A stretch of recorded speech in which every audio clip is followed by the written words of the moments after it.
Nay, masakit ang ulo ko. Patignan kaya natin sa doktor. Sabi ko, wala talaga tayong pera. Hinayaan namin na inantay lang namin magkaroon kami ng pera o saan kami makalapit. Inantay lang namin wala pa. Maabot pa ng 1 taon. Inantay pa daw na ng taon, walang maangkan dahil wala rin mga angkan ko.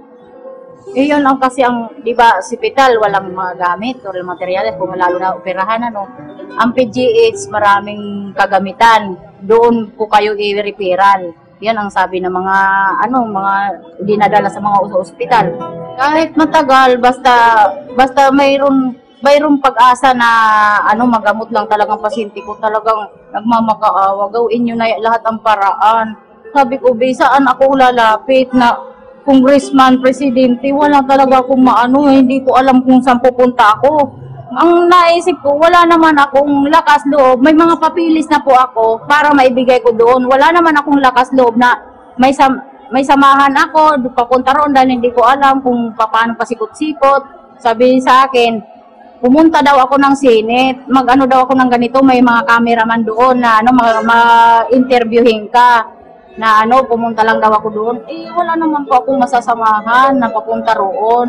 Mag-aantay lang ako ng may tumulong po sa akin. Kung anong mayroon, tinatanggap ko. Kung anong tulong nila sa akin, tinatanggap ko. Para po sa mga sumusunod na leader ng ating bansa, isa po akong ina ng isang pasyente. Humihingi po kami ng tulong puro para sa inyo na matulungan nyo ang aking anak na maoperahan sa sa sakit niya. Governance of the health system is a critical and complex task that requires management skills and leadership. To perform its obligation of fulfilling and defending the right to health and universal health care, the Department of Health, or DOH, must be transformed into a national institution that is able to effectively wield its influence on the different health sector actors, government, private, and non-government, towards universal access, and to effectively resist powerful vested interests, commercial, political, religious fundamentalists that negate the same. Among its major tasks, the DOH must ensure that its policies, standards, and regulations are aligned with achieving universal health care.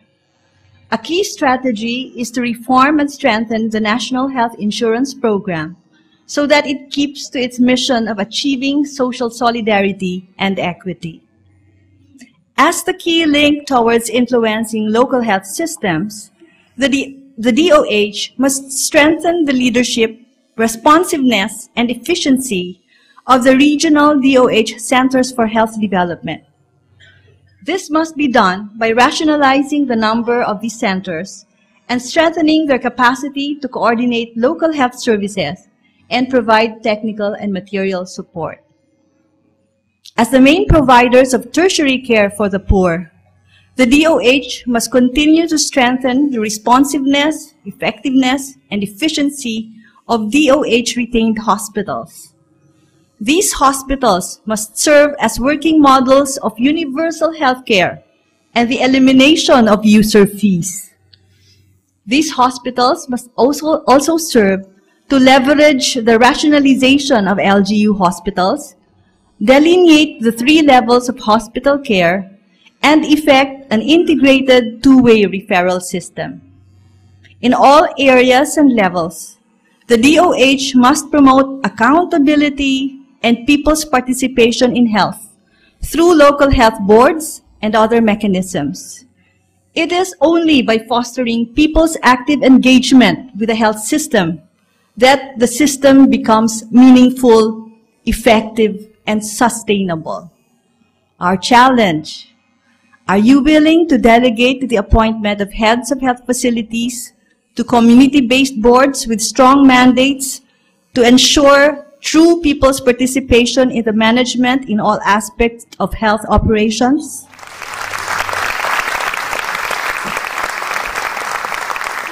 So, 15 years na ako nalagyan sa sa public hospital. I mean, the service for 4 years. Siyempre, sa morning, pagkapasok mo, sa endorsement yan. And then, endorsement yan, after ng oral endorsement, meron yung round sa patient, sa bedside. Isipin mo sa mga pasyente kung may mga pambili sila ng gamot. Kasi nakakapagod kung wala silang pabili ng gamot, isipin mo pa kung saan sila kukuha. Sa akin, siyempre, yung once, pag nagbibigay ka ng meds, meron naman kasi yung interaction eh. Ang pinakamarami naming na-handle na patient sa isang araw ay ang maximum niya is 18. Ang pagkakalam ko kasi, ang hawak ng isang nurse dapat ay 10. Yun ang pinaka-maximum. Kaya kasi sa scarcity of human resources, ayun, kinakaya na lang. Though kahit na sabihin natin na maliit ang sweldo, pero okay lang, pero sana nga lumaki ang sweldo. Sana lumaki ang sweldo para mas marami hindi umaalis. Pamisa naman kasi kaya naman umaalis na kaya naman gawin talagang kulang Dito sa Philippines, ang baba ng sweldo. Mababa yung sweldo niya, tapos marami ka masyadong handle, tapos kulang ka sa mga gamit. Parang magiging resourceful ka talaga para ma-meet yung mga kailangan ng mga patient. Sana wag niyo na kaming bigyan ng dahilan upang umalis ng bansa. Mas masarap na rin maglingkuran ang kapwa Pilipino. Sana po, bigyan niyo po ng pansin yung budget ng health team, ng health, para po naman yung mga doctors natin, mga nurses, mga nursing attendants, hindi na po umaalis dito sa ating bansa. Sino ba naman na hindi magtutulungan kung hindi kapwa Pinoy? In the Philippines, a country that produces some of the world's best doctors, nurses, and other health workers, 60% of Filipinos who die do so without the benefits of health professional attention. This dichotomy is the result of a dysfunctional health workforce structure. There are, for example, only about 4,000 physicians who are primary and family health care providers serving 90 million Filipinos. Contrast this to 2 tertiary hospitals in Metro Manila.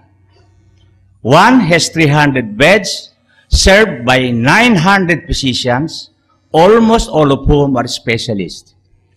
The other hospital is bigger, about 600 beds, which is served by about 1,900 specialist physicians. We have an oversupply of unemployed nurses who are not utilized in many areas where such professional is unavailable. The obvious reason for this state of affairs is the delinking of the health workforce production and deployment, which are determined purely by market forces, from the actual needs of a sustainable Philippine healthcare system. To address this, it is important to integrate and strengthen the health workforce regulatory function under one body, such as a commission,